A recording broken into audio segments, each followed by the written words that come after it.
রাহমাতুল লিল আলামিন বলেন, ও দুনিয়ার মানুষেরা, কত অল্প আমলের কারণে আল্লাহ রাব্বুল আলামিন মানুষকে জান্নাতে দিয়ে দেবেন। এত অল্প আমল, এত কম আমল, এত ছোট আমল, কিয়ামতের ময়দানে যে ব্যক্তিকে পানি পান করানো হয়েছিল সে ব্যক্তির জন্য জান্নাতের ফয়সালা হয়ে যাবে। আর যে ব্যক্তি এক বোতল পানি পান করিয়েছিল সে ব্যক্তির জন্য জাহান্নামের ফয়সালা হয়ে যাবে। যে মাত্র ওই ব্যক্তির জন্য জাহান্নাম ফয়সালা হয়ে যাবে, সে ব্যক্তি এবার চিন্তা করবে কি করব, কার কাছে যাব। কিন্তু আল্লাহ রাব্বুল আলামিন তার জন্য যদিও জাহান্নামের ফয়সালা হয়ে যাবে, এরপরেও তাকে আল্লাহ রাব্বুল আলামিন জান্নাতে দিবেন ওই উসিলা দেখে। কোন উসিলা? এক গ্লাস পানি যে দুনিয়াতে পান করেছিল। আল্লাহ ডেকে বলবেন, ফেরেশতারা রে, তোমরা তাদেরকে ওই লোকের সামনে দিয়ে হাঁটায় নিয়ে যাও। যেই মাত্র নিয়ে যাওয়া হবে, এমনি লোকটা ওই লোককে দেখে চিনবে। দুনিয়াতে বড় বিপদের সময় মরুভূমিতে পানির অভাবে পানির পিপাসায় ছটফট করেছিল, আর সে ব্যক্তি এক গ্লাস পানি তারে পান করে দিয়েছিল।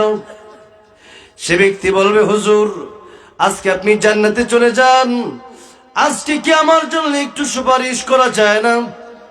আপনি যদি সুপারিশ করেন, আপনি যদি আল্লাহর কাছে আমার ব্যাপারে একটু বলেন, আপনার জান্নাতের টিকিট ক্যান্সেল হবে না। আপনি কি আল্লাহর কাছে একটু বলতে পারেন না?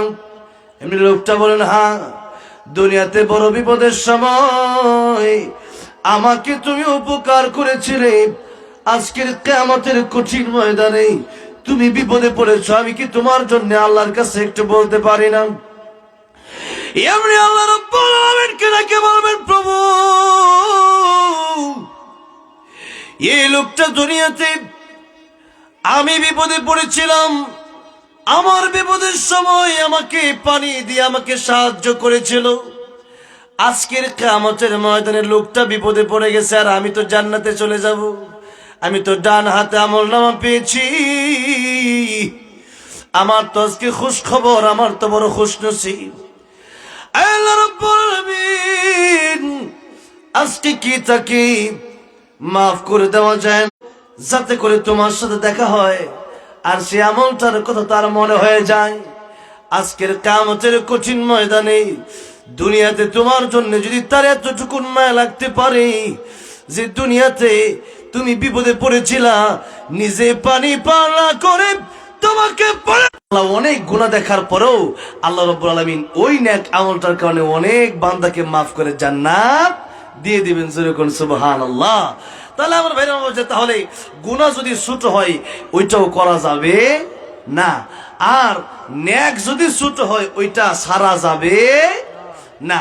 আমার ভাইরা বলছে, তাহলে আসুন, মাহফিলে যেহেতু বসছেন, প্রতি বছরই তো এই মাহফিল হয়, তবে দেখা গেছে সিলেটের মাহফিলের তুলনাটা অন্যান্য জেলার তুলনায়, অন্যান্য ডিস্ট্রিক্টের, অন্য বাংলাদেশের সব জায়গার তুলনায় একটু বেশি হয়, যেহেতু এই এলাকাটা আলেম হাফেজে কোরআন দিয়া, এই এলাকা মুফতি সাহেবগণ দিয়ে, শাইখুল হাদিস দিয়া আল্লাহ পাক ভরে দিয়েছেন। যেরকম আলহামদুলিল্লাহ।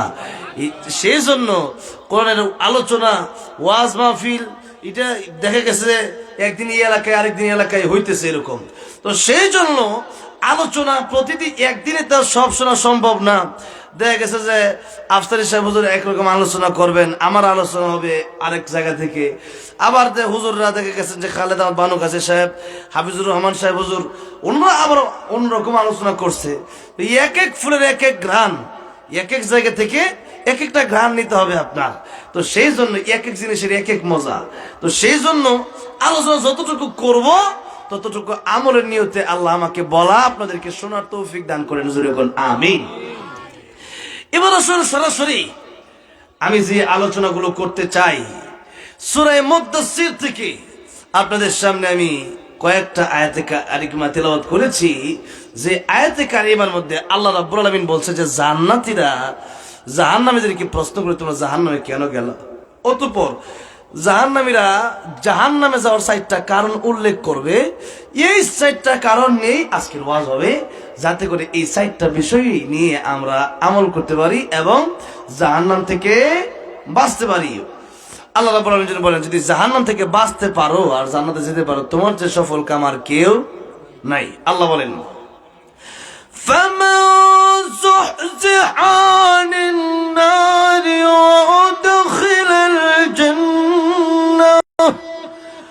وَأُدْخِلَ الْجَنَّةَ فَقَدْ فَازَ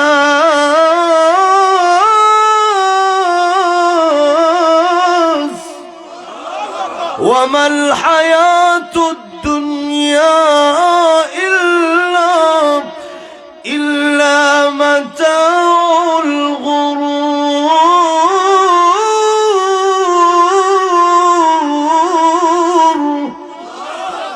আল্লাহ বলেন, যাকে জাহান্নাম থেকে বাঁচায় দেওয়া হলো আর জান্নাতে প্রবেশ করানো হলো, সে সবচেয়ে সফল কাম। আর দুনিয়ার যে চাকচিক্য তোমরা দেখতেছ, এটা সফলতা না, এটা ধোঁকা। এটা কি? ইল্লা মাতাউল গুরুর, এটা ধোঁকা ছাড়া কিছু না, এটা ধোঁকা না। এটা তোমার সাথে কবরে আসবে। আল্লাহ নবী বলেন, তোমার 3 ভাই, একটা হলো তোমার আত্মীয় স্বজন, আরেকটা হলো তোমার ধন সম্পদ, আরেকটা হলো তোমার নেক আমল। তোমার আত্মীয় স্বজন যে তোমার কবরে যাবে না, তোমার ধন সম্পদ যে এটাও তোমার সাথে কবরে যাবে না, যাবে একটা ভাই, ওই ভাইয়ের নাম নেক আমল। যদি নেক আমল করতে পারো, এটা তোমার সাথে কবরে যাবে এবং কবরে তোমার সাথে হয়ে যাবে। সুবহানাল্লাহ। যেমন প্রতি রাতে যারা সূরা মুলক তিলাওয়াত করবে এশার নামাজ পড়ে ঘুমের আগে, ঘুমায় যাওয়ার আগে যারা কি কোন সূরা তিলাওয়াত করবে? সূরা মুলক।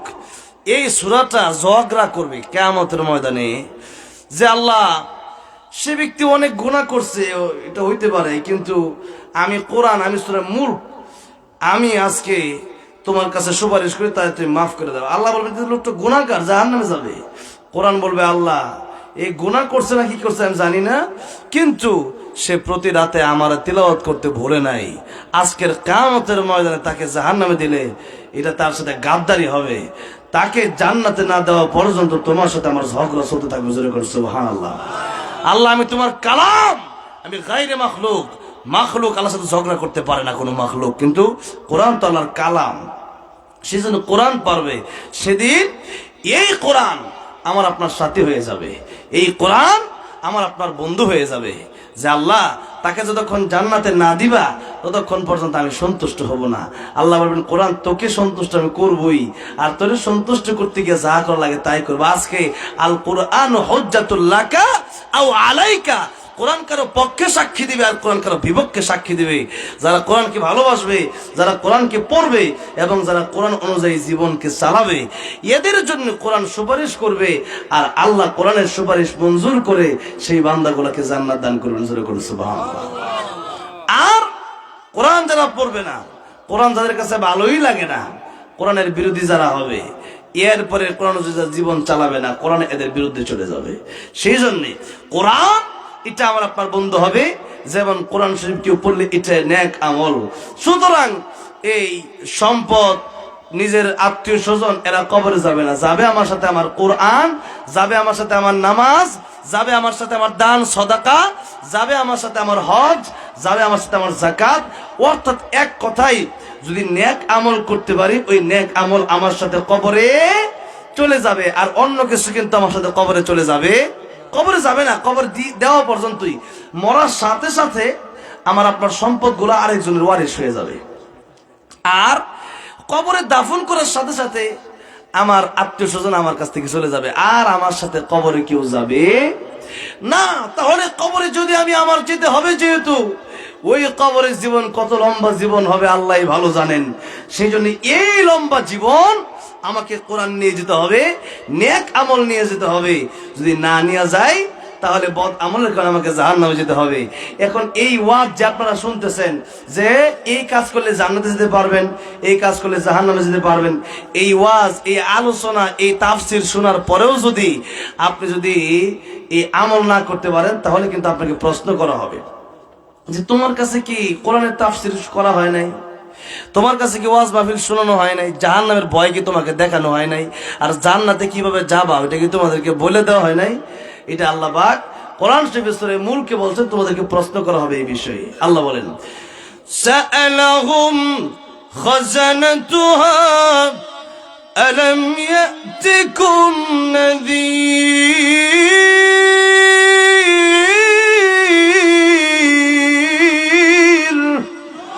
ক্বালু বালা قد جاءنا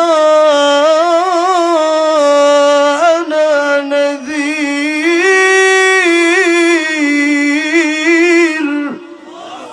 سألهم প্রশ্ন করা হবে খাযানাতুহা আলাম ইয়াতিকুম নাযীর জাহান্নামীদেরকে প্রশ্ন করা হবে যে তোমাদের কাছে কি কোনো ভীতি প্রদর্শনকারী আসে নাই? কোরআনের নসিহত নিয়ে তোমাদের কাছে আসে নাই? তোমাদের এই এলাকায় কি উলামায়ে কেরাম কোরআনের আলোচনা করে তোমাদেরকে জাহান্নাম থেকে বাঁচার জন্য জান্নাতে যাওয়ার জন্য বলে নাই? আল্লাহ বলেন ক্বালু, তখন তারা বলবে বালা, হ্যাঁ, কদ জাআনা নাযীর, ভীতি প্রদর্শনকারী আসছিল, জাহান্নামের ভয় এই কথা বলছিল যে ইয়া আইয়ুহাল্লাযীনা আমানু কু আনফুসাকুম ওয়া আহলিকুম নারা, হে ঈমানদারেরা জাহান্নামের আগুন থেকে নিজে বাঁচো, পরিবারকে বাঁচাও। তো জাহান্নাম থেকে বাঁচার জন্য বলছে এবং জান্নাতে যাওয়ার কথাও বলছে। কিন্তু ফাকাদ্দাবনা, আমরা অস্বীকার করেছি। আমরা এই ওয়াজকে আমরা মনে করেছি যে এই ওয়াজ মানলে কি না মানলে কি, এটা দিয়ে কি আর বড় লোক হওয়া যায়? এটা দিয়ে কি আর পাঁচতলা বাড়ির মালিক হওয়া যায়? এটা দিয়ে কি আর গাড়ির মালিক হওয়া যায়? এটা দিয়ে কি আর কোটি কোটি টাকার মালিক হওয়া যায়? এই ওয়াজ শুনলেই কি আর না শুনলেই কি? সেদিন আফসোস করে মানুষ বলবে।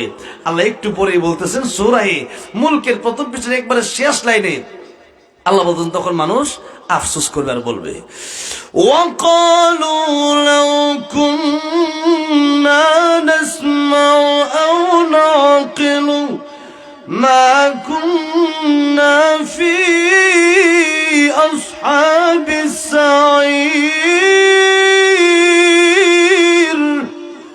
তখন মানুষ বলবে ওই দিন যদি উলামায়ে কেরামদের কথাগুলো শুনতাম মনোযোগ দিয়া, আর না কেলে যদি অনুধাবন করতাম যে উনি কি বলতে চায়, এই যে উনি কথাগুলো বলতেছেন এগুলো কি বলতে চায়, তাহলে এটা যদি বুঝতাম, শুনতাম, আমল করতাম, তাহলে জাহান্নামে আসা লাগতো। কিন্তু এখন জাহান্নামে গিয়ে এরপর আল্লাহকে ডাকবে, আল্লাহ এখন একটু মাফ করে দাও, জাহান্নাম থেকে বাঁচায় দাও, আমরা দুনিয়াতে আবার গিয়ে আবার ইবাদত করব। তখন আল্লাহকে ডাকা শুরু করবে। আল্লাহ বলেন রব্বানা أخرجنا منها فإن عدنا فإنا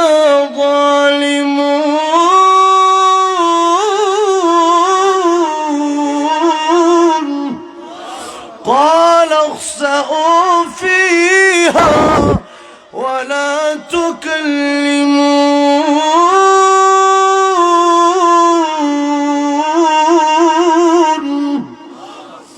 তখন বলবে রব্বানা আখরিজনা মিনহা, আমাদের রব আপনি আমাদেরকে একটু জাহান্নাম থেকে বের করে দেন। ফাইন উদনা ফাইন্না যালিমুন, আয় আল্লাহ আমরা আর জুলুম করব না, আমরা আর জালেম হব না, আমরা নামাজ রোজা ছাড়বো না, আমরা কোরআন ছাড়বো না, সুদ ঘুষ খাবো না, মিথ্যা বলবো না, গীবত করবো না, আয় আল্লাহ আমরা গুনাহ করবো না, আপনি আমাদেরকে জাহান্নাম থেকে বের করে দেন। আল্লাহ বলবেন কালাকসাউ ফিহা, কালাকসাউ ফিহা, আল্লাহ বলবেন জাহান্নামে লাঞ্ছিত অবস্থায় পড়ে থাক। ওয়ালা তুকাল্লিমুন, আজকে জাহান্নামে আমার সাথে কোনো কথা বলবি না। আল্লাহ যখন বলবেন জাহান্নামে আমি আল্লাহর সাথে কোনো কথা আর আজকে এখন বলবি না, বলেন যাওয়ার জায়গা আছে? যাওয়ার জায়গা আছে? আচ্ছা তাহলে বলেন তো জাহান্নামে যাওয়ার পরে আল্লাহকে ডাইকাও লাভ হবে? লাভ হবে না। আল্লাহ বলবেন দুনিয়াতে ডাকার সময় দিছিলাম, তখন ডাকস নাই, এখন ডাকস কেন? ও এখন বিপদে পড়ে এখন আমি আল্লাহ রে, এখন আর কাজ হবে না। সেই জন্য জাহান্নামে যাওয়ার পরে আফসোস করে লাভ হবে না। যদি মনে হয় যে আমি এক সময় ছিলাম না, এখন আছি, আবার একটা সময় আসবে যেদিন ঠিকই মিনহা খালাকনাকুম ওয়া ফিহা নুঈদুকুম ওয়া মিনহা নুখরিজুকুম তারাতান উখরা, একদিন আসবে যেদিন আমাকে কবর যেতে হবে, সেই কবর থেকে আমাকে আবার উঠানো হবে। তাই আল্লাহ বলতেছেন সূরা বাকারায় কাইফা তাকফুরুনা বিল্লাহি ওয়া কুনতুম আমওয়াতান ফাআহইয়াকুম ثم يميتكم ثم يحييكم ثم إليه ترجعون।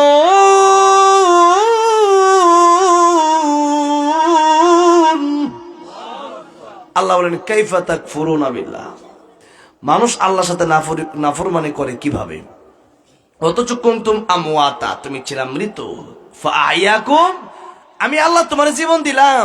আমি আল্লাহ জীবন না দিলে তোমার আওয়ামী লীগও ডাক দিত না, বিএনপিও ডাক দিত না, তোমার জাসদ ডাক দিত না, বাসদ ডাক দিত না, কেউ ডাক দিত না। কেন? এখন তোমার ডাকে যে অমুক দলের অমুক চেয়ারম্যান, অমুক দলের অমুক সভাপতি, সেক্রেটারি, অমুক দলের অমুক বিশেষ ব্যক্তি। এটা যেদিন মরে যাবেন আর সেক্রেটারিও নাই, ইঞ্জিনটা চলে গেলে হাই রে হাই রে হাই, ডাব্বাটা পরে রইবে এই যে দুনিয়ায়। ইঞ্জিন চলে গেলে ডাব্বার আর কোনো দাম নাই। যেরকম ঠিক না ঠিক? রুহ যেদিন চলে যাবে সেদিন আর কোনো লাভ হবে না। আর কোন দল বলবে না যে লাস্টটাই না আমার ঘরে রাখা দিই, কেউ বলবে? কেউ বলবে না। সুতরাং আল্লাহ বলেন মিন আইয়ি শাইইন খালাকা মিন নুতফাতিন খালাকাহু ফাকাদ্দারা থুম্মা সাবিলা ইয়াসসারা থুম্মা আমাতাহু ফাআকবারা। আল্লাহ বলেন তোমাদেরকে কি দিয়ে সৃষ্টি করলাম? মানুষ, তোমাদেরকে নুতফা থেকে সৃষ্টি করলাম, এমন জিনিস দিয়ে সৃষ্টি করলাম বান্দারে যেটা দুনিয়াতে কেউ কিনে না। কিন্তু আমি আল্লাহ এই নুতফা থেকে সৃষ্টি করে, নাপাক পানি থেকে তোকে সৃষ্টি করে, ওয়ালাকাদ কাররামনা বানি আদম, আমি আল্লাহ এই বনি আদমকে সবচেয়ে সম্মান দান করলাম। ও বান্দারে, যদি আমার ইবাদত করতে পারো তাহলে তোমার দাম বেড়ে যাবে, আর যদি ইবাদত না করতে পারো দাম কমে যাবে। উলাইকা কাল আনআমি বাল হুম আদাল, চতুষ্পদ জন্তুর চেয়ে আরো নিকৃষ্ট হয়ে যাওয়া লাগবে। সেই জন্য আমাকে এবং আপনাকে পরকালের বিষয় নিয়ে ভাবতে হবে বেশি বেশি। আর এখন আমাদের সমাজে আমরা ইহকাল নিয়ে ভাবি বেশি, পরকাল নিয়ে ভাবি কম। কিন্তু আল্লাহ বলেন না, সুম্মা ইউমীতুকুম সুম্মা ইউহয়ীকুম, তোমরা আবার মরবা। আগে যেমন মরা ছিলা, আবার তোমরা মরবা। এই মৃত্যুর পরে সুম্মা ইউমীতুকুম সুম্মা ইউহয়ীকুম, তোমাদেরকে আমি আল্লাহ আবার জীবন দান করব। এরপরে সুম্মা ইলাইহি তুরজাউন, অতঃপর তোমরা আমার কাছে ফিরে আসবা, আমার কাছে সমস্ত হিসাব তোমাদের দিতে হবে। তাহলে বলেন, যে আল্লাহ জিরো থেকে হিরো বানাইলেন, ছিলাম না বানাইলেন, সেই আল্লাহকে কবর থেকে আবার উঠাইতে পারে না? কিন্তু ওই কবরে যাওয়ার পরে যে আবার উঠানো হবে, আমরা অনেকে মুসলমানের ঘরের সন্তান, কিন্তু ওই রকম চিন্তা ভাবনা পরকাল নিয়ে আমাদের অনেকের নাই। তাহলে আসুন পরকালের দিকে আমাদের ধাবিত হতে হবে। আর পরকাল অনেক দূরে না অনেক কাছে? বলেন তো, অনেক কাছে। আমরা মনে করি যে পরকাল মনে হয় অনেক দূরে, কবে মরবো, এর পরে কবে কিয়ামত কায়েম হবে, এর পরে কবে আবার উঠবো, এটার তো বহু দূর। আর একটু সুদ ঘুষ খায়া লই, আর একটু আকাম কুকাম কইরা লই। কিন্তু কি মনে করেন, আসলে কি আখেরাত অনেক দূরে না কাছে? কাছে, অনেক নিকটে, অতি নিকটে। কেমন করে? আল্লাহর নবী বিশ্ব নবী রাহমাতুল লিল আলামিন বলেন, সাহাবীরা রে, আমি নবী, আল্লাহ হচ্ছেন রব, আলহামদুলিল্লাহি রাব্বিল আলামিন। আর আল্লাহ নবীর ব্যাপারে আল্লাহ বলেন, ওমা আরসালনাকা ইল্লা রাহমাতাল লিল আলামিন। তাহলে আল্লাহ যত জগতের জন্য রব, তত জগতের জন্য রহমত। আল্লাহ যত জগতের জন্য রব, তত জগতের জন্য আমার নবী রহমত, তত জগতের জন্য আমার নবী রহমত। তাহলে সেই নবী, যেই নবী রহমাতুল লিল আলামিন নবী, দুনিয়াতেও রহমত, আখিরাতেও আমাদের জন্য রহমত। খালি দুনিয়াতে না, আখিরাতেও। দুনিয়াতে আমরা যে পাপ করি, নবী দোয়া করে গেছিলেন, আল্লাহ আমার উম্মত পাপ করলো, আমার উম্মতের সুযোগ দিও, একেবারে ধ্বংস করে দিও না। তাই আল্লাহ উম্মতকে বাঁচাই দিছে। এত পাপ করার পর আল্লাহ ডাইরেক্ট আযাব দিয়ে গজব দিয়ে ধ্বংস করে দেয় না। আবার পরকালের সমস্ত মা বাবা সহ নবীরা নাফসি নাফসি বলবে, একজন শুধু বলবে ইয়া রাব্বি উম্মতি। তিনি কে?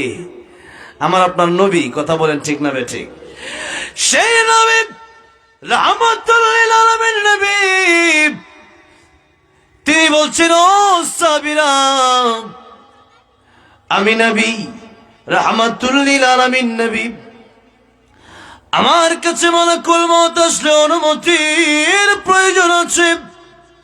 মালাকুল মউত যখন আল্লাহর নবীর কাছে এসেছিলেন, আল্লাহর নবীর কাছ থেকে অনুমতি নিয়েছিলেন কি নেন নাই? নবীর রূহ কবজ করার আগে অনুমতি নিয়েছিলেন। দরজার বাইরে থেকে সালাম দিচ্ছিলেন, আসসালাতু ওয়াসসালামু আলাইকা ইয়া রাসূলুল্লাহ, আসসালাতু ওয়াসসালামু আলাইকা ইয়া হাবিবাল্লাহ। এমন ভাবে একবার, দুইবার, তিনবার লম্বা চূড়া ঘটনা, এটা তো আজকে আর বলা সম্ভব নয়। তিনবার আল্লাহর নবী, বিশ্ব নবী রাহমাতুল লিল আলামিনের কাছ থেকে অনুমতি নিয়েছেন মালাকুল মউত আজরাইল।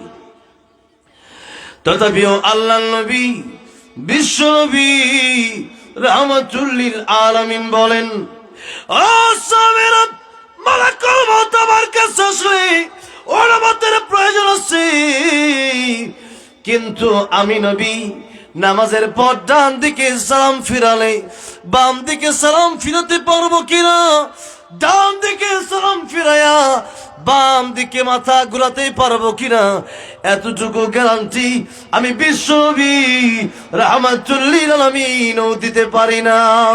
আল্লাহর নবী, বিশ্ব নবী রাহমাতুল লিল আলামিন, সৃষ্টির শ্রেষ্ঠ যিনি, যে নবীর জীবনে কোনো গুনাহ নাই, যেই নবীর কাছে মালাকুল মউত আসলে অনুমতির প্রয়োজন হয়, সেই নবী যদি বলেন ডান দিকে সালাম ফিরায়া বাম দিকে সালাম ফিরাবো, এই গ্যারান্টি আমি তোমাদেরকে দিতে পারি না। তাহলে আমার মতো, আপনার মতো গুনাহগার কি জীবনের গ্যারান্টি দেওয়া সম্ভব নাকি? জোরে বলেন, সম্ভব? সম্ভব না। জীবনের গ্যারান্টি এটা কোনোভাবে দেওয়া সম্ভব না। যে কয়েকদিন আগে ওসমান হাদি ভাইকে গুলি করলো, শহীদ হলো, আমার ভাইকে আল্লাহ জান্নাতুল ফেরদাউস দান করুন, বলেন আমিন। এমপি পদপ্রার্থী ছিল, এমপি হওয়ার মানে জন্য পোস্টার টোস্টার সব ছাপাইছে, কিন্তু এর পরেও তিনি এমপি আর হতে পারে নাই। জোরে কোন ঠিক না ঠিক? এমপি ওরা হওয়ার আগেই দুনিয়া থেকে আল্লাহ নিয়ে গেলেন। তাহলে আমার আপনার জীবনে অনেক ইচ্ছা থাকতে পারে, এটা পূরণ নাও, অনেক আশা করে, জীবনে অনেক কষ্ট করে, টাকা পয়সা ইনকাম করে আপনি চিন্তা করলেন যে একটা বড় বাড়ি বানাবো, একটা 5 তলা বাড়ি বানাইছেন, এরপরে ইংলিশ বাথরুম। আগে তো মানে বাঁশ দিয়ে বাথরুম আছিল না, এটা এখন দেখা গেছে ইংলিশ বাথরুম, যে বৈশা ডাইরেক্ট ডেলাইন দিয়ে বয়ে থাকতো। এরকম বাথরুম যখন আপনি বানানোর চিন্তা ভাবনা করলেন, এই চিন্তা ভাবনা করে আপনি সারা জীবন যত টাকা পয়সা কামাইছেন, মন চাইছে বাজারে গিয়ে যে একটা মিষ্টি খাই, কোলাউরা বাজারে গেছেন গিয়ে মন চাইছে যে একটা মিষ্টি খাই, এরপরে মিষ্টি খাইছেন না, স্যাপ ফালাই দিয়েছেন, থুতু ফালাই দিয়েছেন, যেটা ময়লা থাক, কোথায় মিষ্টি খেয়ে লাভ নাই। মন চাইছে যে একটু ঝালমুড়ি খাই, না ময়লা, দরকার নাই, টেহারা থাও, কোথায় এটা নষ্ট করতাম কি। এইরকম করে করে সারা জীবন টাকা পয়সা জমাইলেন কেন? একটা বাড়ি করবেন, একটু দামি, একটু আরামে থাকবেন, পরের বয়সে আর কি, একটু বয়স হয়ে গেলে তখন যেন কষ্ট করতে না হয়, সেজন্য এত বড় বাড়ি করলেন। এখন যেই দিন বাড়ি মানে থাকবেন, আপনি বাড়ি করা শেষ, বাড়ির উদ্বোধন করবেন যেদিন, এক পাও দিচ্ছেন বাড়িতে, আরেক পাও বাইরে, এমনি মালাকুল মউত আজরাইল চলো যাই। কই যাইতাম?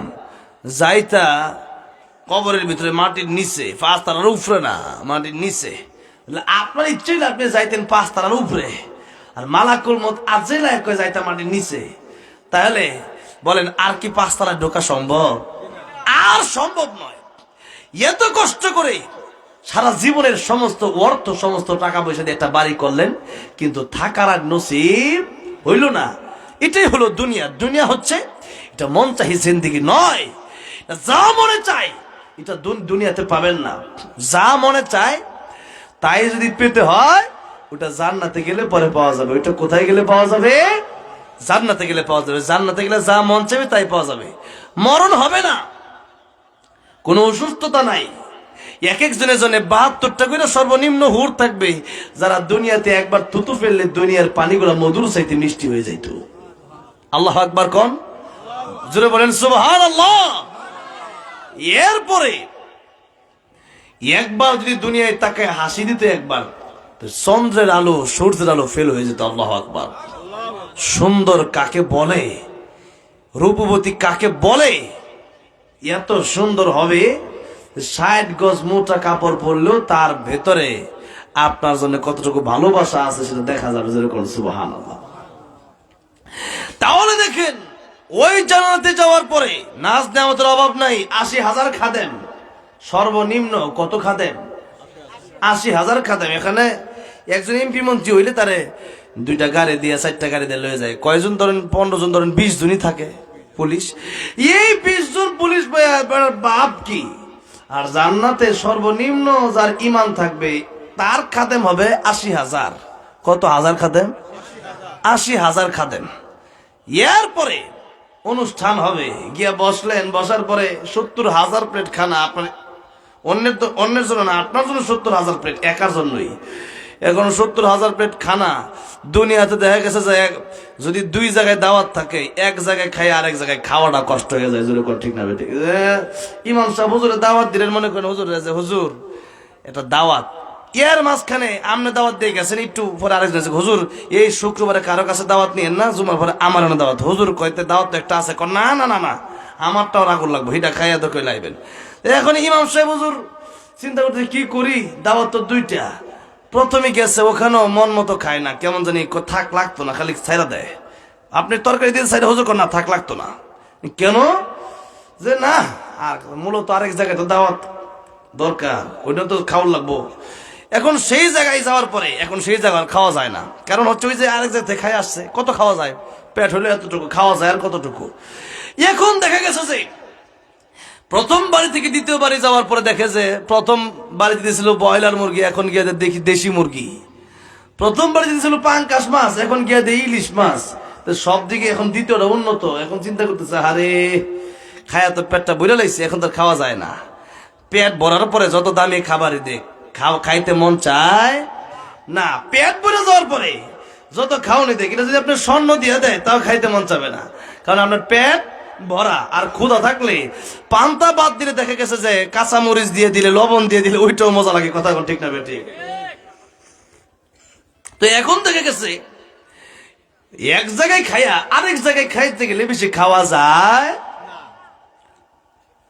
চোখের খিদা আছে, চোখের খিদা আছে, যে এই যদি একটু খাইতে পারতাম, এরপরেও খাওয়া যায়। কিন্তু জান্নাতে যাওয়ার পরে 70,000 প্লেট খাবেন। 70,000 প্লেট খাইয়া একটা পার্টি শেষ হবে, এমনি চিন্তা করবেন যে আরেকটা পার্টি তো আছে, আজকে আরেক জায়গায় যাব। এখন এক পার্টি যখন শেষ করবেন, 70,000 প্লেট খাইছেন, আরেক জায়গায় খাবেন কিভাবে?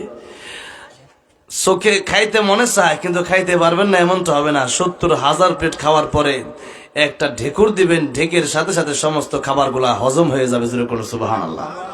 বাথরুমে যাওয়ার দরকার নাই, পেশাব নাই, পায়খানা নাই, কোনো অপবিত্র কোনো বিষয় সেখানে থাকবে না। আল্লাহু আকবার। সেই জান্নাত কত আরামের হবে! শুধু আরামের জান্নাত, জান্নাতের ভিতরে সবচেয়ে মজা হবে আল্লাহর দিদার। আল্লাহর দিদার। তাই তো আব্দুল কাদের জিলানী রহমতুল্লাহ আলাইহি তিনি বলতেন, জান্নাত ও দোজখ সে ইয়া রব ক্যা করুম, জান্নাত ও দোজখ সে ইয়া রব ক্যা করুম, आरज़ू है मैं तुझसे देखा करूं, आरज़ू है मैं तुझसे देखा करूं। अल्लाह जन्नत जहन्नम दिया की करबो, आय अल्लाह आरज़ू है मैं तुझसे देखा करूं।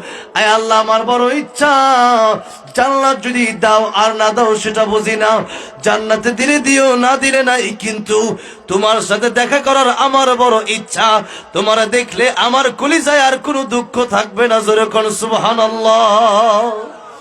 তাহলে আব্দুল কাদের জিলানী কয়, আল্লাহ জান্নাতের চেয়ে বেশি আল্লাহ তোমারে চাই। আল্লাহর ওলিগণ এমনই হয়, তারা শুধু জান্নাত পাওয়ার আশায় ইবাদত করে না, তারা ইবাদত করে আল্লাহ পাওয়ার আশায়। জোরে কোন সুবহানাল্লাহ। সেজন্য জান্নাতে যাওয়ার পরেও আল্লাহ জিজ্ঞাসা করবেন, ও জান্নাতীরা এত নিয়ামত পাইলা, মনে যা চায় তাই পাইলা, তাহলে তোমরা খুশি? জান্নাতীরা বলবে, আল্লাহ কোরআনে যা জান্নাতের নাজ নিয়ামত বর্ণনা হয়েছিল, হোর দিবেন, গিলমান দিবেন, খাদেম দিবেন, নহর থাকবে, মধুর নহর, শরাবের নহর, এরপরে পানির নহর, দুধের নহর, আল্লাহ যা বলছিলেন কোরআনে ছিল 3 ভাগ। জান্নাতে আসার পর আরো 97 গুণ বেশি পাইছি। জোরে কোন সুবহানাল্লাহ। আল্লাহ বলবেন, পাইছো ঠিক আছে, আরো কিছু চাও। সাধারণ জান্নাতীদের সবার মাকাম স্তরে কিন্তু এক না। জান্নাতুল ফেরদৌস হচ্ছে সবচেয়ে উঁচা মাকামের, সবচেয়ে আলা মাকামের জান্নাত, যেখানে নবী রাসূলুল্লাহ থাকবেন। আর নবী বলছে, তোমরা যখন দোয়া করবা, এই দোয়া করবা, আল্লাহ তুমি জান্নাতুল ফেরদৌস দাও। তো সবার জান্নাতে একরকম হবে না। ইবাদতের অবস্থা অনুযায়ী তার ইবাদত যেমন বেশি ছিল, তার জান্নাতের মাকাম তত বেশি হবে। আল্লাহু আকবার, সুবহানাল্লাহ। সেই জন্য জান্নাতে যাওয়ার পরেও সবার একরকম অবস্থা যেহেতু হবে না, আল্লাহর ওলিগণ, উলামায়ে কেরামগণ, নবী রাসূলগণ তারা বলবেন কি? তারা বলবে, আল্লাহ জান্নাতে আসছি, এই জান্নাত এই ফল ফলাদি, নারী, বাড়ি, গাড়ি, এটা দুনিয়াতেও ছিল, কিন্তু দুনিয়ার সব ত্যাগ করেছি আল্লাহ, শুধু জান্নাতের আশায় নয়, তোমার দেখার আশায়। জোরে করুন সুবহানাল্লাহ।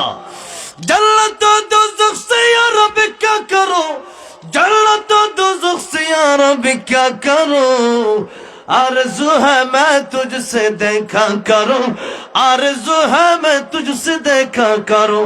आय अल्लाह জান্নাতে আছে, এই জান্নাতে আসার পরেও মন মানে না, যতক্ষণ পর্যন্ত তোমারে না দেখবো, ততক্ষণ পর্যন্ত জান্নাত পেয়েও আমাদের মন ঠান্ডা হবে না। জোরে কোন সুবহানাল্লাহ। আয় আল্লাহ তোমার দিদার চাই। তখন আল্লাহ জান্নাতীদের সাথে দেখা করবেন এবং আল্লাহ নিজে সূরা রহমান তিলাওয়াত করে জান্নাতীদেরকে শোনাবেন। জোরে কোন সুবহানাল্লাহ। তাহলে কি মনে করেন, মন চাই জিন্দেগি দুনিয়া না জান্নাত? জোরে কোন দুনিয়া না জান্নাত? জান্নাত। যদি মনে চান যে মন যা চাই তাই পাইতে চাই, তাহলে আমাকে আপনাকে কষ্ট করে দুনিয়া মাজরাতুল আখিরা, এখানে কিছুদিন কাজ করবেন আর ভোগ করবেন জান্নাতে।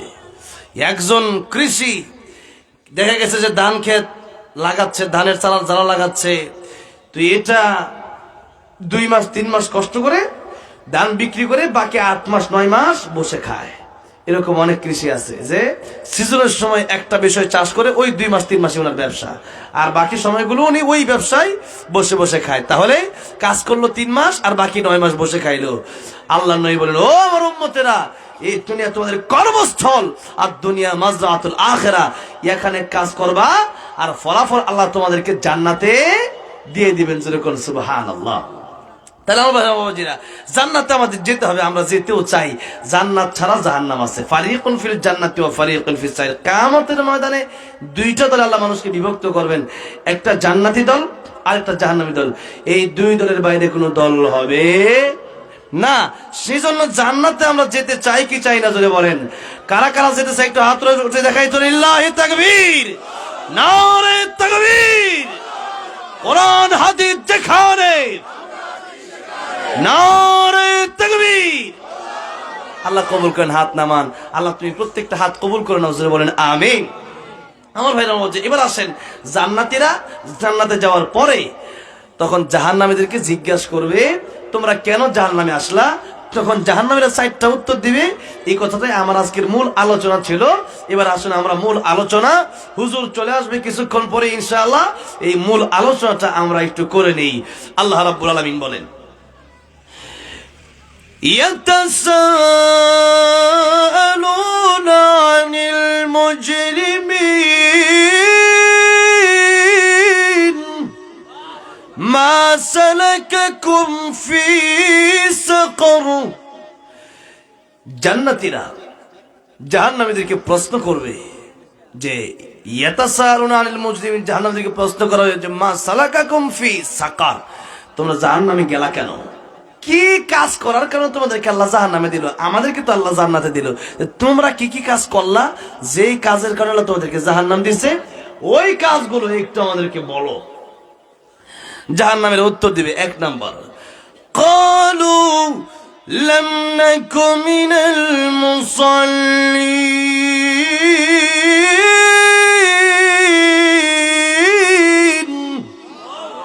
জাহান্নামীরা বলবে, এক নাম্বার উত্তরটা দিবে যে আমরা নামাজ পড়ি নাই।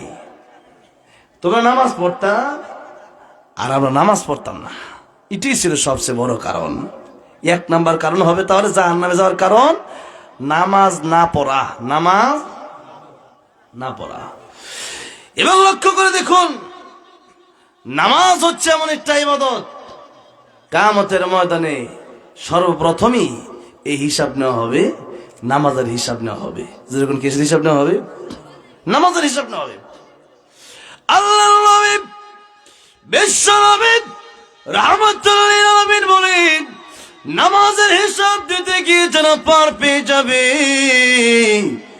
সমস্ত হিসাবে তারা পার পেয়ে যাবে, তারা জান্নাতে চলে যাবে। আর নামাজের হিসাব দিতে গিয়ে যারা ধরা খাবে, সমস্ত হিসাবে তারা ধরা খাবে, তথাপি সমস্ত হিসাবে তাদেরকে তারা ধরা খাওয়ার কারণে তাদেরকে জাহান্নামের আগুনে পড়তে হবে। লক্ষ্য করে দেখুন, নামাজ ঠিক তো সব ঠিক, নামাজ ঠিক নাই তো কিছুই ঠিক নাই। সুতরাং নামাজি যদি না হতে পারেন, জান্নাতে যাওয়ার সুযোগ নাই। এক নম্বরে জাহান্নাম থেকে বাঁচার জন্য নামাজ পড়া লাগবে। যেরকম কি পড়া লাগবে? নামাজ পড়া লাগবে। নামাজ 5 ওয়াক্ত, আর এই 5 ওয়াক্ত নামাজ 5 রকম নামাজি, আর এই 5 রকম নামাজের ফলাফল 5 প্রকার। যেরকম নামাজ কয় ওয়াক্ত, নামাজি কয় প্রকার, ফলাফল কয় প্রকার, সবই 5 প্রকার। নামাজ 5 ওয়াক্ত, নামাজি 5 রকম, নামাজি 5 রকম। এই 5 রকম নামাজি কেমন?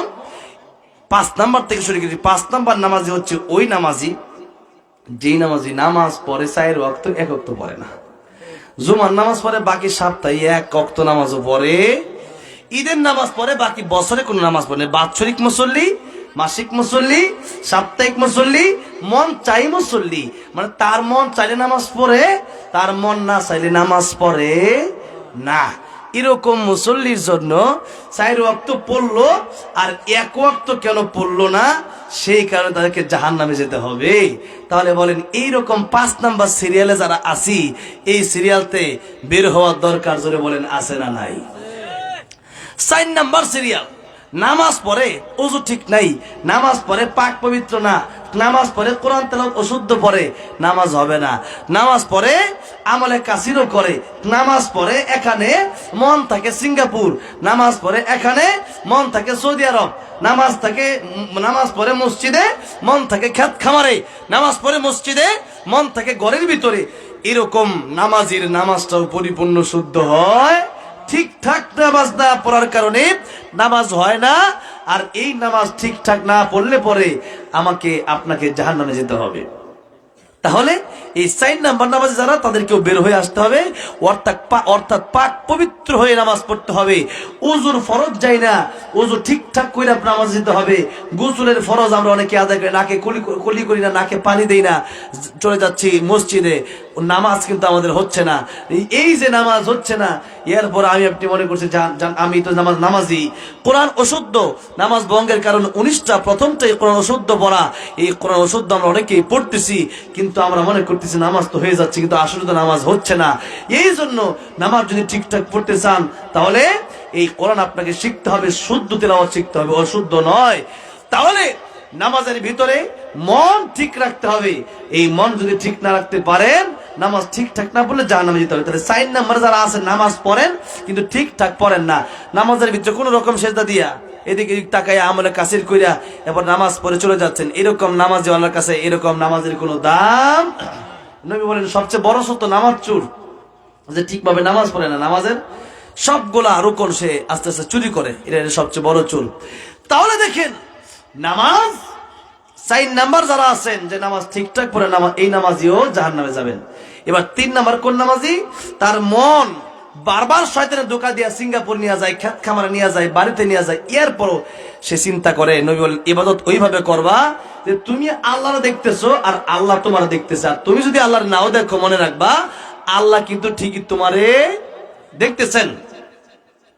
এই চিন্তা করে যখন নামাজ পড়া হবে তখনই ইন্নাস সালাতা তানহা আনিল ফাহশাই ওয়াল মুনকার, যে আল্লাহ আমরা দেখতেছেন। এরকম বারবার যখন যখন তুমি তোমার মন নামাজের ভিতর থাকতে চায় না, এরপরও নফসের সাথে যুদ্ধ করে শয়তানের সাথে যুদ্ধ করে তোমার মনকে যখন ফিরিয়ে রাখবা, এই 3 নাম্বার নামাজিকে আল্লাহ মাফ করে জান্নাত দিবেন। যেরকম সুবহানাল্লাহ। আর যখন একজন মানুষ বারবার মন কিভাবে ফিরাতে ফিরাতে ফিরাতে ফিরাতে এক সময় তার পুরো নামাজটা এরকম হবে, তার আর কষ্ট করে ফেরানোর দরকার নাই, বরং তা সে যখন নামাজ দাঁড়ায় গেল তখন মনে সে ভাবতেছে যে আমি আল্লাহ দেখতেছি আর আল্লাহ আমার দেখতেছেন। এরকম নামাজে 4 নাম্বার নামাজি আর যুদ্ধ করা লাগে না। যুদ্ধ করতে করতে করতে করতে তার নফস শয়তানকে তার ধোঁকা দিয়ে আর লাভ নাই। এই জন্য তখন সে ব্যক্তি 4 নাম্বার নামাজি হয়, তাকে আল্লাহ জান্নাত দিবেন। আর 5 নাম্বার নামাজি কোন নামাজি? নবীজি হাদিস শরীফের ভিতরে বলেছেন আল আম্বিয়া ওয়াহিয়ুন ফি কুবুরিহিম আল মুসাল্লুন, নবীরা তাদের কবরে জীবিত এবং তারা নামাজ পড়েন। জোরে কোন সুবহানাল্লাহ। তাহলে কবরে যাওয়ার পরে নামাজ পড়লে কি কোনো সওয়াব আছে? সওয়াব নাই। এরপরেও আল্লাহ নবী মাসুম। এরপরে আম্মা জান আয়েশা বলেন, ইয়া রাসূলুল্লাহ, লম্বা রাত পর্যন্ত আপনি নামাজ পড়েন, আপনি মাসুম নবী, এত কষ্ট তো আপনার করা দরকার নেই। আল্লাহ নবী বলেন, আয়েশা, আমি কি আল্লাহর শুকরগুজার বান্দা হব না? আমি কি আল্লাহর শুকরিয়া আদায় করব না? আল্লাহ যে আমারে এত দামি বানাইছে। তাহলে আল্লাহ নবী বিষ্ণু রহমাতুল আলামিনও এত লম্বা লম্বা রুকু দিতেন, লম্বা লম্বা সেজদা দিতেন। আবার রওজা শরীফেও নবীরা নামাজ পড়তে থাকেন। সুবহানাল্লাহ। মানে নামাজ পড়তে পড়তে যারা প্রকৃত নামাজি, এদের কাছে নামাজটা এত মজা লাগে, দুনিয়ার খাবার, দুনিয়ার সমস্ত চাকচিক্য তাদের কাছে ভালো লাগে না, ভালো লাগে তাদের কাছে নামাজ। ধরে কোন ঠিক না বেঠিক? এই নামাজে হচ্ছে 1 নাম্বার নামাজি। এই জন্য 1 নাম্বার যাওয়া বড় কঠিন। কমপক্ষে 4 আর 5 থেকে 2 আর 3-এ আসার দরকার আমাদের আছে না নাই? আছে। যখন নাকি নামাজের ভিতরে আপনি এমন ভাবে নামাজ পড়বেন যে আমার আল্লাহ আমার দেখতেছে, তা নামাজের বাইরে গিয়ে আপনার মনে হবে আরে যে আল্লাহ আমার নামাজের ভিতরে দেখে, ওই আল্লাহ তো নামাজের বাইরেও আমার দেখে। কোনো কথা ঠিক না বেঠিক? গুনাহ করতে গেলেই মনে হবে আল্লাহ তো দেখতেছে আমারে, আমি যেই গুনাহ করি আমার দেখতেছে কে? আল্লাহ। না, গুনাহ করা যাবে না। আমিরুল মুমিনিন খলিফাতুল মুসলিমিন তিনি একবার যাচ্ছেন এক মরুভূমি দিয়া, পিপাসা লাগছে, তো দুধ পান করা দরকার। এক রাখালকে বলেন, একটু দুধ দাও আমাকে, আমি পান করব। রাখাল বলল, না, এই দুধ দেওয়া যাবে না, আমি রাখাল, ছাগলের মালিক আরেকজন, আমি তো কর্মচারী। আমিরুল মুমিনিন চিন্তা করেন, একটু পরীক্ষা করি আসলে কথাটা কি বাস্তব কিনা। আমিরুল মুমিনিন খলিফাতুল মুসলিমিন ওমর ফারুক রাদিয়াল্লাহু আনহু তিনি বললেন, রাখাল রে, উনি পরীক্ষামূলক ভাবে বলেন, রাখাল রে, একটা ছাগল কি তুমি আমার কাছে বিক্রি করে দিতে পারো না? রাখাল বললেন, মুসাফির। তখন তো উনি তো আর আমিরুল মুমিনিনকে চিনে না। কথাটা বলছেন, আগে ধর ফেসবুকে দেয়া যাইতো না কেডা শেখ হাসিনার কেডা খালেদা জিয়া। এখন সেই উনি তো আমিরুল মুমিনিন বা অর্ধ জাহানের প্রেসিডেন্ট বাচ্চাকে চিনে না। উনি কেমন বাচ্চা, কিন্তু কেমনে চলে যে বাচ্চা খুতবা দিতে দাঁড়াইছে আমিরুল মুমিনিন, রিলিফের মাল, সরকারি মাল, সবাই একটা করে চাইদর পাইছে। আর আমিরুল মুমিনিন উনিও একটাই ওনার কাপড়, তো খুতবা দাঁড়াইছে, 2টা কাপড় পরে দাঁড়াইছে। এখন একজন দাঁড়ায় গেছে যে, খতিব সাহেব খুতবা পরে দেন, আগে বলেন আপনি যে 2টা কাপড় পরলেন, আমাদেরকে আমরা কাপড় পাইলাম একটা, আপনি পাইলেন 2টা কই? চিন্তা করেন, এরকম জিজ্ঞানোর ক্ষমতা আমাদের এখন আছে? এখন আর নাই। যেদিন থেকে জিজ্ঞাসা করতে পারবেন ওই দিন থেকে দেশ সুন্দর হয়ে যাবে, দেশ জান্নাতের বাগান হয়ে যাবে। কথা ঠিক না বেঠিক? এখন জিজ্ঞানো যায় না, জিজ্ঞাসা করলে বলে বেয়াদব, কত বড় সাহস, আমি কই পাইছি তোমারে বলবো কেন? তো কই পাইছেন বলতে সমস্যাটা কি? বলতে তো সমস্যা নাই। আমিরুল মুমিনিন অর্ধজাহানের প্রেসিডেন্ট, তিনারে জিজ্ঞাসা করে তিনি যদি উত্তর দিতে পারে আপনি কে? তাহলে আমিরুল মুমিনিন বললেন যে, একটা চাদর তো আমারই, আর একটা চাদর কার? এটা আমার ছেলেকে জিজ্ঞাসা, আমার ছেলে উত্তর দিবে। আমার ছেলে আব্দুল্লাহকে জিজ্ঞাসা করো। এমনি আব্দুল্লাহ ইবনে ওমর রাদিয়াল্লাহু আনহুমা, আব্দুল্লাহ ইবনে ওমর রাদিয়াল্লাহু আনহুমা বলেন, আব্দুল্লাহ ডাক দিয়ে বলতেছেন, ও মুসল্লি, আমার বাবার কাপড় একটাই, আমারও একটা, তো আমার যে কাপড়টা নতুন পাইছি এই কাপড়টা আমার বাবাকে দিছি, কারণ আমার বাবা খতিব সাহেব, একটা কাপড় কিনলে এটা কেমন একটু কম হয়ে যায়, তো একটা কাপড় দিলে পরিপূর্ণ হয় আর কি, সেই জন্য দুইটা কাপড়ে, একটা আমার বাবার আর একটা আমার। এবার সেই মুসলমান, এখন থেকে আপনার খুতবা অবশ্যই আমরা শুনবো। তাহলে দেখেন একজন বাদশা, তিনার চলাফেরা কেমন, কত সাধারণ। সেই আমিরুল মুমিনিন উমর রাদিয়াল্লাহু আনহু কিন্তু চিনার কথাও না, রাখাল। এখন রাখাল বলতেছে, মুসাফির তুমি এটা কি বললা, ছাগল বিক্রি করে দিতে? আমিরুল মুমিনিন খলিফাতুল মুসলিমিন ওমর ফারুক রাদিয়াল্লাহু আনহু বললেন, ও রাখাল, একটা ছাগল যদি তুমি আমার কাছে বিক্রি করে দাও, তোমার আমি কিছু টাকা পয়সা দেব, মালিকের কাছে বলার দরকার নেই, তুমি তোমার মালিককে গিয়ে বলবো ছাগলটা বাঘে খেয়ে ফেলেছে। রাখাল এমনি রাগান্বিত হয়ে বললেন, মুসাফির লম্বা তো কম হও নাই, লম্বা ছিলেন উনি অনেক, আমিরুল মুমিনিন লম্বা তো অনেক, কিন্তু তুমি আমার যে কথাটা বললা, ইচ্ছা কত, আমার মালিকরা আমি ফাঁকি দিলেও আমার আল্লাহকে কি আমি ফাঁকি দিতে পারবো? জোরে কোন সুবহানাল্লাহ। আমার মালিককে আমি বলতে পারি, মালিক আমার ছাগল তো বাঘে খেয়ে ফেলছে, মালিক বিশ্বাস করলো, কিন্তু আমার মালিকের মালিক একজন আছে, জোরে আওয়াজ করে বলেন তিনি কে? আল্লাহর ভয়টার ভিতরে আছে, কিয়ামতের ময়দানে বিচারের ভয়টার ভিতরে আছে। সেই ব্যক্তি গুনাহ করতে পারে না, কারণ সেই ব্যক্তি চিন্তা করবে, আমি যদি কোনো কটু কথা বলি, আমি যদি চুরি করি, আমি যদি ডাকাতি করি, আমি যদি অশ্লীল কোনো বিষয় দেখি, তাহলে আমার দুনিয়ার কেউ দেখবে না, কিন্তু আমার এই সমস্ত গুনাহগুলি একজন দেখবেন, জোরে আওয়াজ করে বলেন তিনি কে? আল্লাহ তো অবশ্যই দেখবেন। তো আল্লাহ যদি দেখেন, তাহলে তো এই গুনাহ করা যায় না। আল্লাহ রাব্বুল আলামিনের ভয় যার অন্তরে আছে, সে ব্যক্তি গুনাহ করতে পারে না। তাহলে আমার ভাইরা, আমার বাবাজিরা, নামাজ, ইন্নাস সালাতা তানহা আনিল ফাহশাই ওয়াল মুনকার, নিশ্চয়ই নামাজ অশ্লীলতা থেকে, মন্দ কাজ থেকে মানুষকে হেফাজত করে বাঁচায়। তো কোন নামাজ? যেই নামাজেই, সেই নামাজের ভিতরে থেকে চিন্তা করে যে আমার আল্লাহ দেখতেছেন, আমি আল্লাহর সামনে দাঁড়াইছি, আল্লাহ 24 ঘন্টা আমার দেখেন, কিন্তু এই চিন্তা তো আমাদের ভিতরে নাই।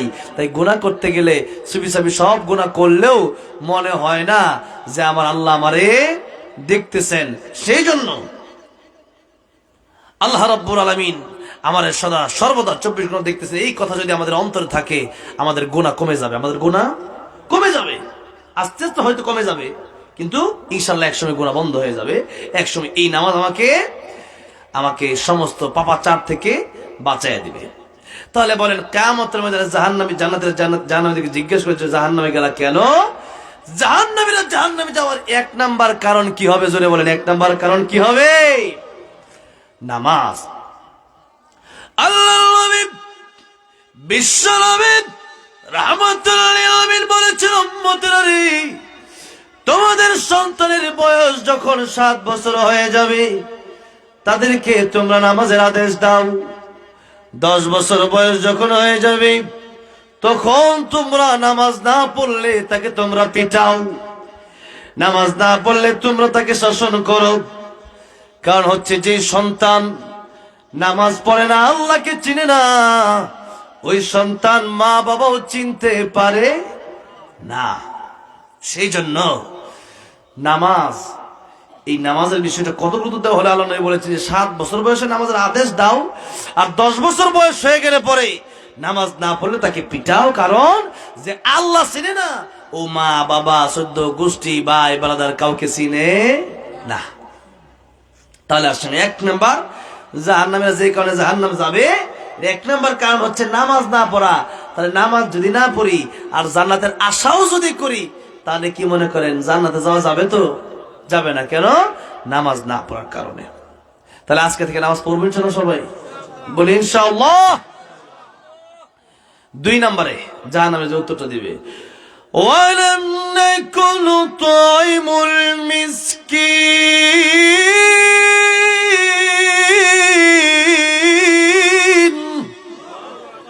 মিসকিনদের খাবার দেই নাই।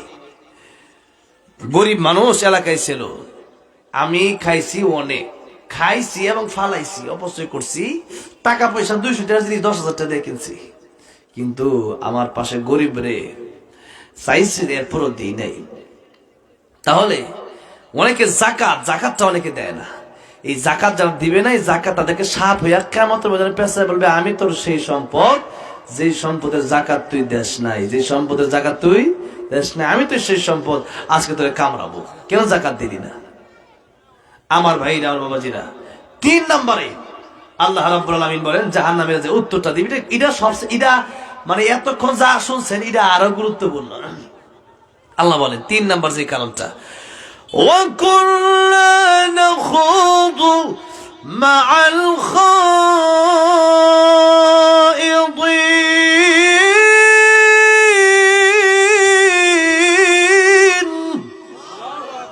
3 নম্বরে জাহান্নামের যে উত্তর দেবে, ও জান্নাতীরা, 3 নম্বরে আমরা জাহান্নামে ইসলামের কারণ হলো জাহান্নামে এসেছি অহেতুক আড্ডাকারীদের সাথে আড্ডা দিয়েছি, অহেতুক কথা বলেছি, গীবত করেছি, মানুষের সমালোচনা করেছি, কিন্তু আল্লাহর কোরআন পড়ার সময় পাই নাই।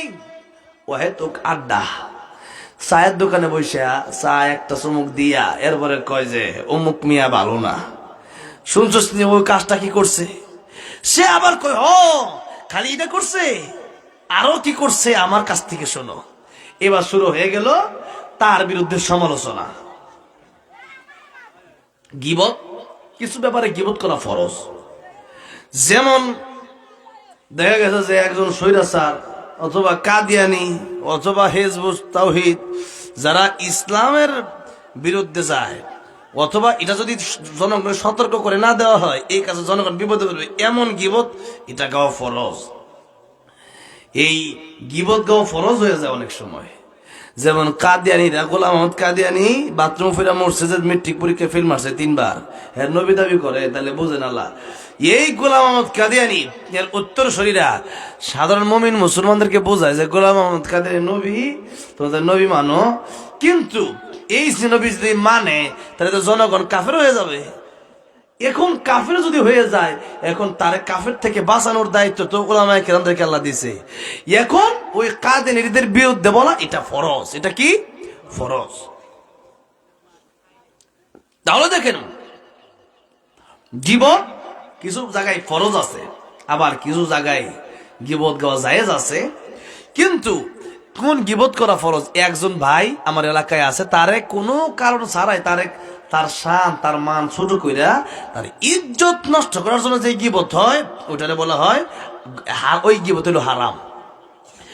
ওই গীবত যারা করবে, ওই গীবত আল্লাহ হারাম করেছে। আল্লাহ বলেন, ওয়ালা ইয়াগতাব বা'দুকুম বা'দা আইয়ুহিব্বু আহাদুকুম أن يأكل لحم أخيه ميتا فكرهتموه।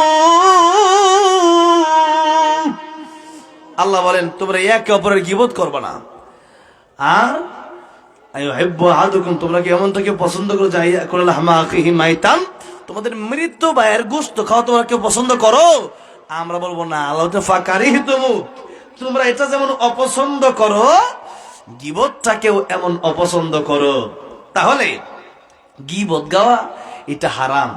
এখন গীবতের 2টা ক্ষতি, এটা বইলা আরেকটা আয়াত আছে, ওইটা তর্জমা শেষ কইরা আরেকটা দায়িত্ব আমরা দিছে, ওই দায়িত্ব শেষ করব, এরপরে ইনশাআল্লাহ আমাদের হুজুর চলে আসবে ইনশাআল্লাহ।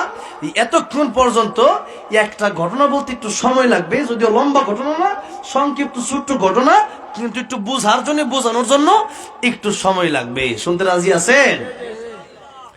ইমাম সুফিয়ান সাউরি রহমতুল্লাহি আলাইহি, তিনি তার খাদেমকে একদিন ডাকলেন, ডেকে বলেন, খাদেম এদিকে আসো, এই যে তোমার কিছু হাদিয়া দিলাম, ওইটা তুমি ওই লোকরে দিয়ে আসবা।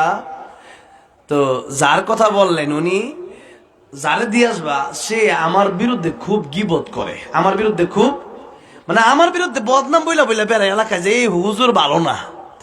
ইমাম সুফিয়ান সাউরি রহমতুল্লাহ অনেক বড় একজন বুজুর্গ, অনেক বড় ইমাম, আল্লাহর ওলি, তার বিরুদ্ধে সে গীবত করে। আর উনি খাদেমকে বলেন, ও খাদেম, এই হাদিয়া তোফা তারে দিলাম, তুমি তারে দিয়ে আসবা আর বলবা হুজুর আপনার এই হাদিয়া তোফাটা দিছে। হুজুর কেন দিল? খাদেম বলে, হুজুর কেন দিলেন? আপনার বিরুদ্ধে কথা বলে আপনি তারা হাদিয়া দিচ্ছেন না, দিলেন আমারে দিবেন, আমি আপনার খাদেম, আপনি কারে দিলেন? হুজুর হুজুর ডেকে বলছেন, খাদেম শোনো, কাল কিয়ামতের কঠিন ময়দানে সন্তানের জন্য মা বাবা উপকারে আসবে না, মা বাবার জন্য সন্তান হয়তো উপকারে আসবে না। ইয়াউমা ইয়াফিরুল মারউ মিন আখিহি ওয়া উম্মিহি ওয়া আবি ওয়া সাহিবাতিহি ওয়া বানিহি। কিয়ামতের ময়দানে ভাই ভাইয়ের কাছে আসবে না, ভাই ভাইয়ের কাছ থেকে পলায়ন করবে, মা বাবা তার সন্তানের কাছ থেকে পলায়ন করবে, সন্তান তার মা বাবার কাছ থেকে পলায়ন করবে। সেই কিয়ামতের ময়দানে যে ব্যক্তি আমার বিরুদ্ধে গীবত করবে, সে ব্যক্তি আমার এমন উপকার করবে, এমন উপকার আমার মা বাবাও আমার জন্য করবে না। মা বাপেও এত বড় উপকার করবে না আমার, যে ব্যক্তি আমার বিরুদ্ধে গীবত করলো সে যত বড় উপকার করলো। এটা কেমন কথা আবার? অথচ ওয়া ক্বাদা রাব্বুকা আল্লা তা'বুদু ইল্লা ইয়াহু ওয়া বিল ওয়ালিদাইনি ইহসানা। আল্লাহর ইবাদতের পরে আল্লাহ পিতামাতার খেদমত করতে বলেছেন। আল্লাহ নবী বলেন, হুমা জান্নাতুকা হুমা নারুকা, বাপ মা তোমার জান্নাত, বাপ মা তোমার জাহান্নাম।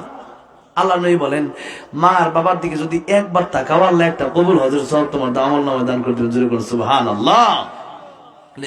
কবুল হজের সওয়াব আল্লাহ রাব্বুল আলামিন দান করলে, আর কবুল হজের তো সবাই করতে পারে না, যে টাকা পয়সা দরকার সেখানে যেতে হয়। কবুল হজ সবাই করছেন? আরে কবুল হজই তো সবাই করছে, আর হজ করার পরে কবুল হয়েছে কিনা তার কোনো গ্যারান্টি জীবনে তো। হজ তো ফরজ একবার হয়, আর এমনিও নফল হিসাবে প্রতি বছরে হজ করা যায়। তো এই হজ নফল হিসাবে করা যায়, ঠিক আছে, কিন্তু এই হজ করার পরে কবুল হয়েছে কিনা গ্যারান্টি নাই। আবার বছরে হজ করা যায় একবার। আর বলেন, মা আর বাবার দিকে দৈনিক তাকানো যায় কতবার? অনেকবার, অসংখ্যবার তাকানো যায়। কথা ঠিক না ঠিক? সেই মা বাবার গুরুত্ব বোঝাতে গিয়ে আল্লাহ নবী বিশ্ব নবী রাহমাতুল লিল আলামিন বলেন, উম্মতেরা রে,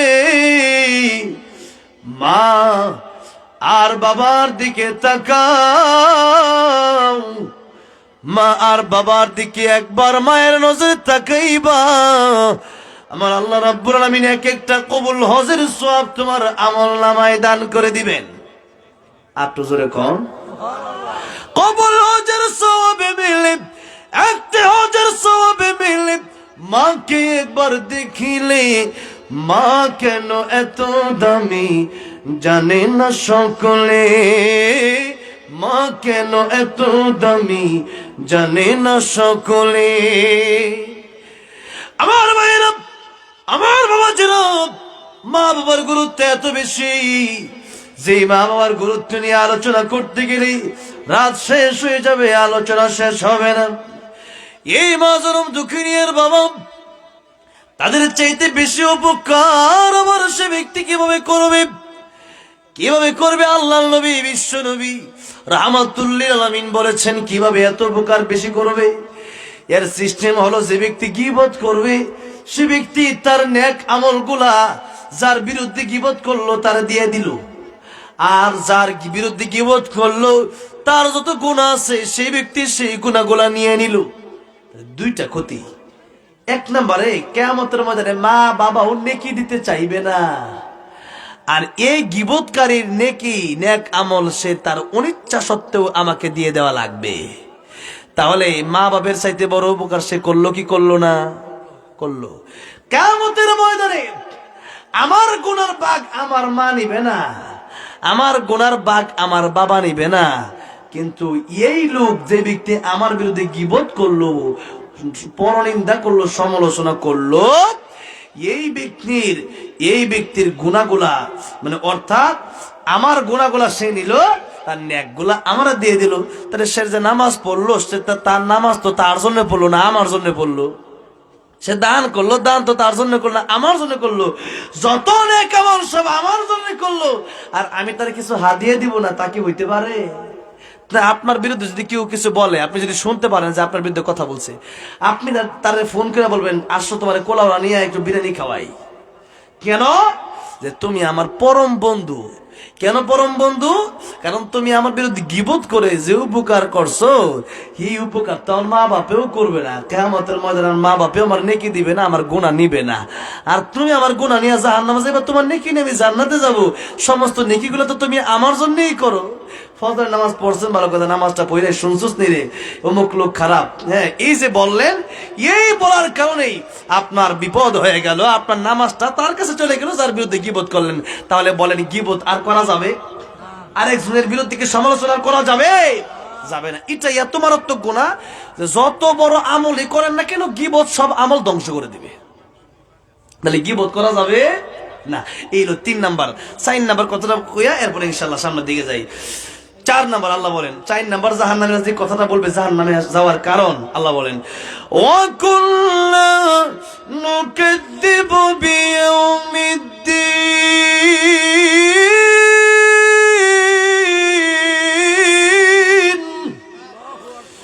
যে 4 নম্বরে পরকালকে অবিশ্বাস করা।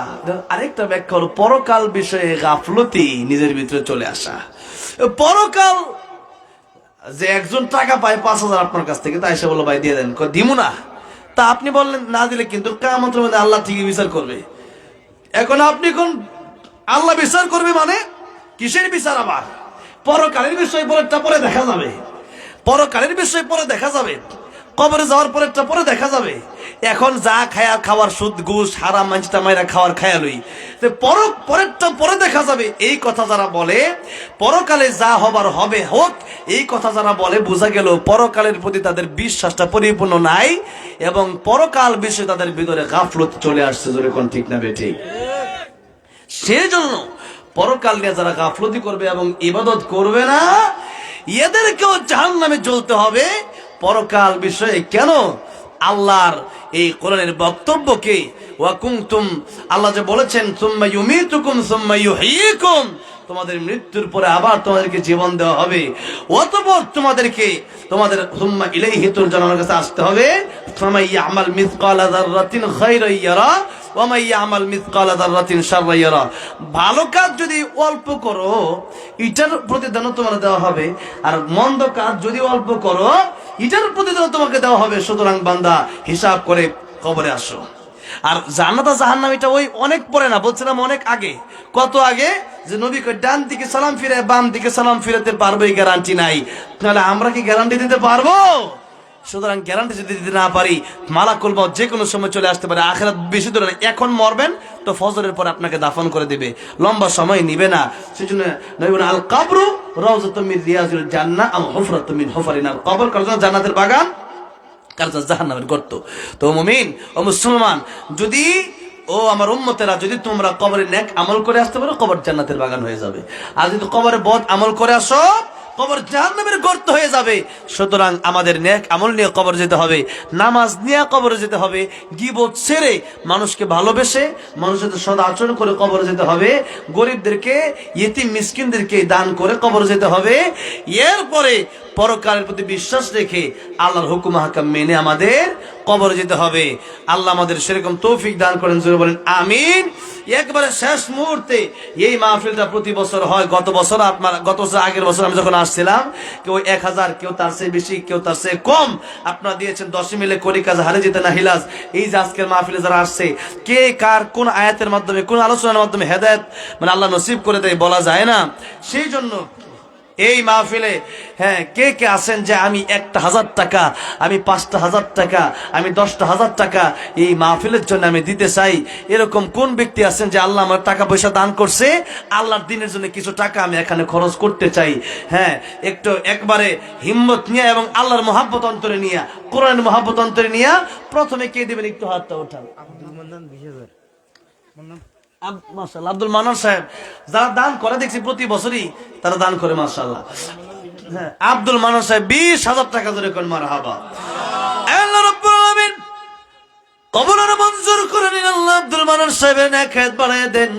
কাল কিয়ামতের ময়দানে আমার নবীর হাতে হাউজে কাউসারের পানি পান করায় দিন, জোরে কোন আমিন। আল্লাহ আপনজনদের কবর জান্নাতের বাগান বানায় দিন, জোরে বলেন আমিন। আলহামদুলিল্লাহ। ওনার আব্বা নাই, ওনার আব্বা জন্য দোয়া চাইছে, আল্লাহ ওনার আব্বার কবরকে তুমি জান্নাতের বাগান বানায় দাও, জোরে কোন আমিন। আয় আল্লাহ, আম্মা বেঁচে আছে, আল্লাহ না আম্মাকে তুমি দীর্ঘ নেক হায়াত দান করো, জোরে বলেন আমিন। আর কে আছেন? আলহামদুলিল্লাহ। 10,000, 5,000 সাদেক ভাই ফ্রান্স প্রবাসী সাদেক ভাই।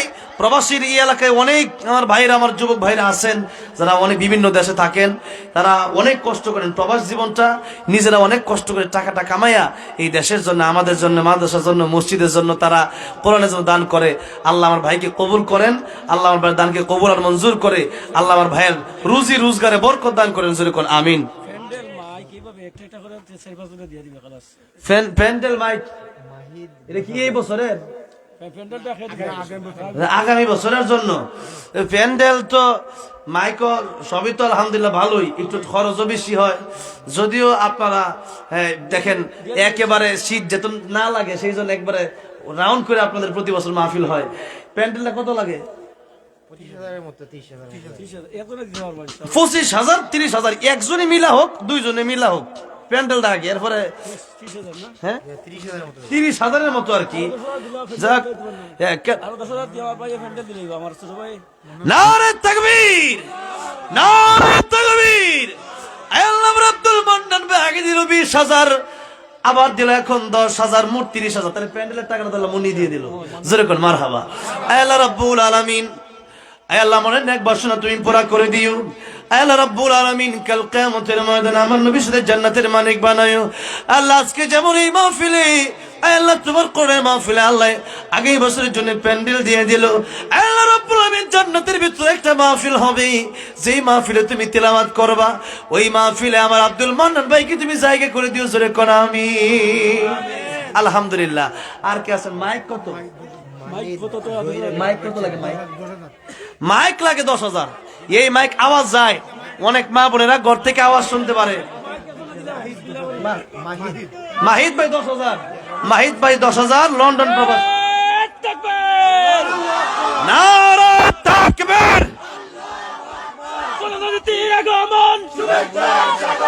শুভেচ্ছার স্বাগতম,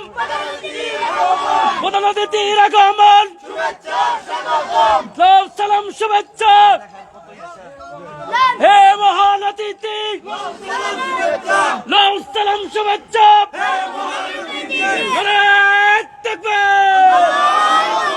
আলহামদুলিল্লাহ।